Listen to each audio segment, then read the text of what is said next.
Assalamualaikum warahmatullahi wabarakatuh. Selamat datang kembali teman-teman di channel Problem Catur. Semoga kita semua diberikan kesehatan dan rizki yang melimpah oleh Allah Subhanahu wa taala. Amin. Di part yang ke-9 nih teman-teman, dari pembukaan catur gambit menteri dimenangkan oleh hitam, yang dimainkan oleh Grandmaster dunia di beberapa event turnamen. Partai pertama ini putih dipegang oleh Pragnanda, pemain junior yang berasal dari India, melawan Arjun Irigasi yang sama-sama pemain dari India teman-teman, bertemu di World Cup Championship 2023. Di babak perempat final, dimulai dari D4 oleh Prag dan kuda F6, dibalas dengan C4, E6, kuda F3, D5, dan kuda C3, kuda ke D7, gajah F4, dan gajah ke D4. Kategori dari pembukaan ini adalah gambit menteri yang ditolak teman-teman. E3 dibalas dengan C5. Gajah ke E2, persiapan untuk rokade. Menteri langsung ke A5 dengan mengancam kuda yang di C3. Putih rokade. Dan di sini gajah langsung mukul kuda. Dipukul oleh pion. Arjun tidak langsung mukul pion, melainkan kuda ke E4 dengan mengancam 2 kali pion yang di C3 teman-teman. Gajah ke D3 sekarang baru dipukul. Perhatikan teman-teman, jika di posisi ini dari putih mengepin langkah kuda dengan menteri ke D2 maka akan datang langkah pion kali pion. Gajah di sini kali pion, menteri ke B4 dengan mengancam gajah tentunya. Kalaupun di sini benteng ke C1 mengancam 2 kali kuda. Di sini boleh pertukaran perwira atau dengan kuda lari, teman-teman. Artinya di sini dari putih tetap kalah pion. Kembali ke posisi di saat kuda di sini kali pion C3, langkah partai menteri ke C2 dengan langsung menembak pion H7 ketika rokade dari hitam. Pion kali pion, gajah kali pion, dan B5. Gajah ke D3 lagi. C4 dibalas dengan gajah ke 4. Langsung mengancam benteng. Kuda D5. 4 dibalas dengan B4. Membiarkan pion itu diambil yang di C4 tentunya. Namun pertanyaannya, jika dipukul pion itu, apa konsekuensinya? Jika pion itu dipukul teman-teman oleh menteri, maka tentu datang gajah ke 6. Kemanapun menteri, maka di sini tentu harus kehilangan kualitas. Kembali ke posisi di saat B4, langkah partai kuda ke D2 dengan mengancam pion yang di C4. B3 dibalas dengan kuda kali pion sekaligus mengancam menteri. Menteri ke B4. Menteri D3. Kuda di sini langsung memukul gajah yang di F4. Dipukul oleh pion, gajah ke 6. Kuda di sini sudah terjebak teman-teman, tapi masih bisa diantisipasi. Menteri langsung mengajak pertukaran langkah dari Pragnanda dan dibalas dengan benteng ke B8. Membiarkan peraduan itu terjadi teman-teman. Sementara kuda tetap terancam. Akhirnya menteri kali menteri dipukul oleh benteng, dan di sini kuda cek ke D6. Tidak mungkin dilakukan rokade lagi karena sudah dipaksa untuk bergerak. Raja ke E7 dibalas dengan langkah kuda ke B5. Tujuan daripada kuda ini teman-teman, di sisi lain untuk menghambat perjalanan pion untuk dilindungi 2 kali oleh benteng, sekaligus mengancam pion A7. Tapi dari Arjun tetap mendorong B2 teman-teman.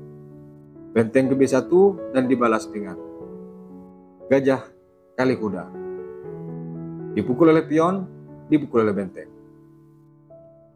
Datang di sini benteng ke E1. Dibalas dengan kuda F6. Gajah C6 dengan mengancam benteng B6. D5. Inilah detik-detik menyerahnya dari Pragnanda, teman-teman. Dengan dorongan langkah yang sederhana, pion ini dijawab dengan Raja D6 dan Pragnanda menyerah, teman-teman. Kok bisa menyerah? Baik, di sini ada beberapa kemungkinan, teman-teman. Pertama adalah pion ini terancam dua sisi, yaitu kuda dan pion. Jika di posisi ini pion kali pion, maka dia harus kehilangan gajah. Kalaupun dia kali pion, cukup benteng yang menghalangi. Kembali ke posisi di saat Raja D6. Kenapa menyerah di sini Pragnanda yang megang buah putih? Jika di sini gajah keempat, langkah terbaik dilakukan oleh putih akan datang kuda kali pion.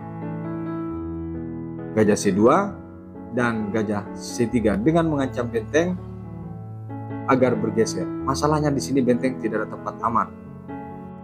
Kalau dia memaksa cek, akan dipukul oleh kuda. Dipukul cek, raja bergeser itu. Gajah B1 dan benteng C8. Persiapan untuk memaksa pertukaran. F1 raja, benteng C1. Ketika dia menolak dengan menjalankan raja E2, maka diadu paksa dengan benteng D6. Artinya promosi menteri atau harus kehilangan dua-duanya perwira dari putih. Makanya di posisi Raja D6 dari Pragnanda menyerah. Kita lanjut ke partai berikutnya. Dan di partai yang kedua ini, teman-teman, dari pembukaan gambit menteri dimenangkan oleh hitam, putih dipegang oleh Dara Piklao, pemain asal Filipina, dan hitam dipegang oleh Priyanka, pemain yang berasal dari India di World Cup Women 2023. Dimulai dari D4, D5, C4, D6, dan kuda C3, kuda F6, kuda F3, dan H6. Di sini pion kali pion, teman-teman. Pion kali pion dibalas dengan gajah G5. Dengan maksud mengepin kuda agar lepas penjagaan pion yang di D5 tentunya. Gajah G6 dibalas dengan E3. Kuda D7, gajah G2, dan di sini gajah ke D6. Rokade dari putih. C6, benteng B1. Menteri C7, gajah K4, dan kuda K4. Dibalas dengan menteri C2. F5. Langkah serangan dari hitam dimulai. Dia tidak mau menarik mundur lagi perwiranya, teman-teman. B4 dibalas dengan rokade. A4. Kuda di sini ke F6 lagi untuk melanjutkan ketika kuda yang di E4 dipukul. Gajah G3, F4. Tentu di sini langkah paksa. Dipukul di sini oleh putih dan dipukul oleh gajah. Pion kali gajah, menteri di sini langsung memukul pion. Di posisi ini, teman-teman, jika putih menjawab dengan D3 dengan maksud untuk mengusir menteri, akan datang ke H6. Artinya tetap target ke sayap raja dilakukan oleh hitam. Kalaupun di sini kuda kali kuda, akan datang kuda kali kuda. Kuda G5, kuda D2 dengan menggarpu salah satu benteng yang di lajur 1. Ketika gajah D3, maka akan diambil kualitas tersebut. Kembali ke posisi di saat menteri di sini kali pion. Langkah partai B5. Pion kali pion, kuda kali pion, kuda kali kuda, dan di sini pion kali kuda. Menteri D2, kuda D5, dan dibalas dengan G3.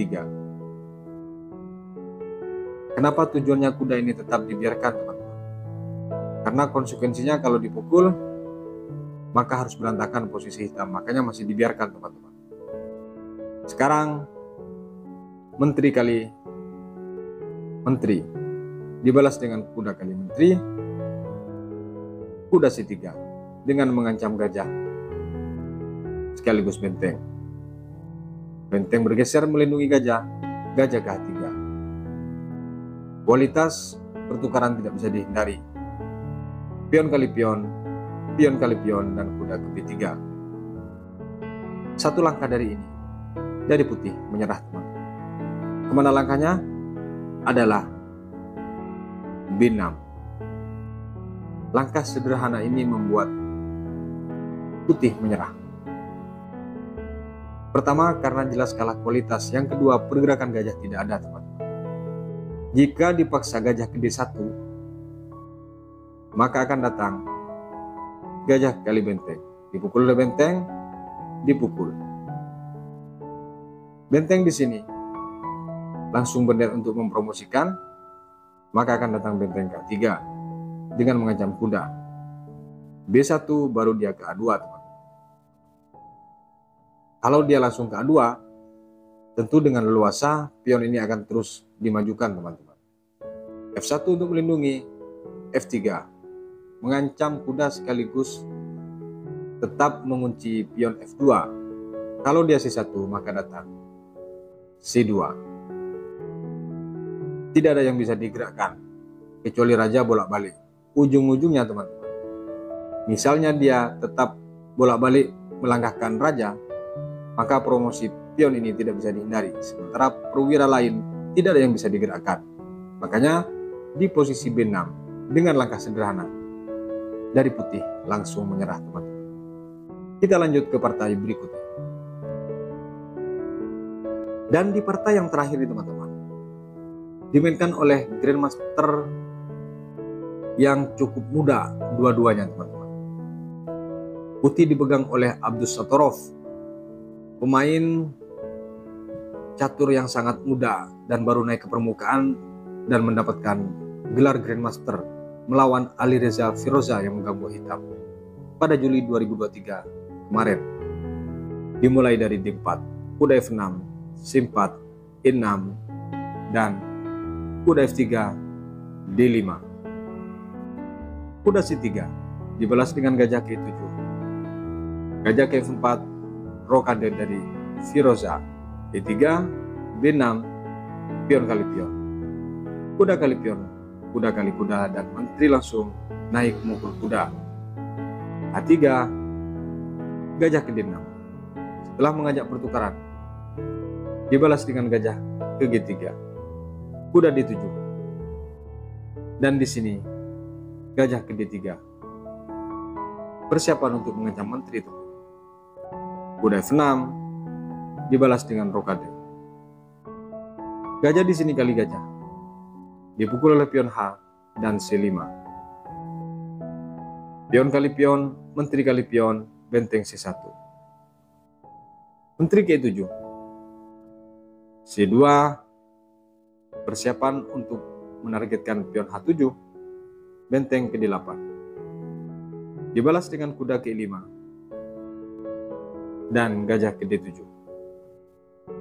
Menteri C7 di sini langsung mengunci pergerakan gajah tentunya dan memaksa pertukaran. Jikapun di sini dari hitam mengancam, teman-teman, maka di sini akan datang bergeser. Dan di sini kuda menjadi terancam. Kalau dia F4, benteng C8 dan menteri ke F3, tentu di sini masih cukup aman, teman-teman. Kembali ke posisi di saat menteri C7, langkah partai kuda ke D5. Dan di sini menteri B7. Gajah ke E8 mengajak pertukaran, diterima. Dipukul oleh kuda, gajah ke 6, benteng ke D2. Benteng ke D1. Ditolak dengan memukul pion, gajah B7, dan benteng ke B8. Benteng C7. Kuda G6 dibalas dengan kuda F3. Putih menolak untuk pertukaran itu. Benteng ke-A2 dengan maksud mengancam pion dan gajah ke C8. H6, benteng D8, raja F8. Kuda di sini ke D4 dengan tujuan akan dinaikkan ke C6. Ada dua sisi ancaman, teman-teman. Kuda ke E7 dibalas dengan kuda ke B5. Dia membatalkan ancaman tersebut karena harus terjadi pertukaran. Benteng di sini memukul gajah. Dipukul oleh benteng dan kuda langsung memukul benteng. Benteng di sini memukul kuda, raja ke E7. Dibalas dengan kuda kali pion, benteng kali pion. Kuda cek. D7 dibalas dengan benteng cek D8. Dipukul kuda di sini dan benteng kali gajah. Dicek H2, A7, G4, B5. Persiapan untuk promosi. Benteng ke B8 langsung diajak pertukaran. Benteng cek D5. Benteng cek C4. C8, D3. Semakin dia cek tentu semakin maju, teman-teman. D3, B4, F3, dan di sini dibalas dengan B3. Di posisi ini sebenarnya sudah boleh menyerah putih, teman-teman, karena pion tidak mungkin bisa dikejar. Benteng cek ke D8 masih dilakukan, dan C2, C8, D2, D8, E1. Di posisi ini dari putih langsung menyerah. Kenapa menyerah? Tentu kalau sudah seperti ini tidak perlu dianalisa, teman-teman. Kenapa? Karena promosi pion tidak lagi bisa dihindari atau bisa dijaga oleh putih. Makanya Abdus Satorov yang memegang buah putih menyalah atas langkah Ali Reza Firoza. Semoga bermanfaat untuk insan catur Indonesia. Sampai berjumpa di video berikutnya. Wassalamualaikum warahmatullahi wabarakatuh.